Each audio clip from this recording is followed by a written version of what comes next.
കാര്യമാണ്. കേളകം ടൗണിലെ autorickshaw parking Adakkathode റോഡിലേക്ക് മാറ്റുന്നു.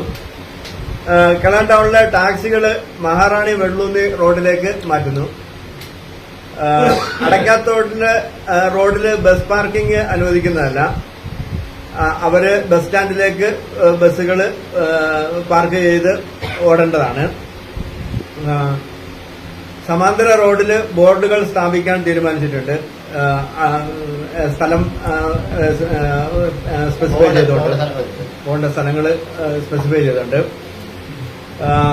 ലോഡിങ് പ്രൈവറ്റ് വാഹനത്തിന്റെ റോഡിൽ നിർത്തിയിടാൻ വേണ്ടിയിട്ട് പാടില്ല. പാർക്കിംഗ് ഒരു കാരണവശാലും മെയിൻ റോഡിൽ അനുവദിക്കുന്നതല്ല. അതില് കച്ചവടക്കാരും അത് സഹകരിക്കേണ്ടതാണ്. പിന്നെ അത് പാർക്കിംഗ് അത് ബസ് സ്റ്റാൻഡിലേക്ക് നിങ്ങളുടെ സ്ഥലത്തേക്ക് നിങ്ങൾ പറഞ്ഞ സ്ഥലത്തേക്ക് ബസ് സ്റ്റാൻഡിൽ പ്രൈവറ്റ് വാഹനങ്ങൾ പാർക്ക് ചെയ്യാൻ വേണ്ടിയിട്ട് നമ്മൾ തീരുമാനമാക്കിയിട്ടുണ്ട്. പിന്നെ കണിച്ചാർ പഞ്ചായത്തിലാണ്. കണിച്ചാർ പ്രൈവറ്റ് വാഹനങ്ങൾ മെയിൻ റോഡിൽ പാർക്ക് ചെയ്യാതെ ശ്രദ്ധിക്കുക. അപ്പൊ അത് പോലീസും അതിനകത്ത് ശ്രദ്ധ ചെലുത്തേണ്ടതാണ്. കൊളക്കാട് റോഡിലുള്ള ഓട്ടോറിക്ഷകൾ തുണ്ടിയിൽ റോഡിലേക്ക് മാറ്റി പാർക്ക് ചെയ്യാൻ വേണ്ടിയിട്ട് തീരുമാനിച്ചിട്ടുണ്ട്.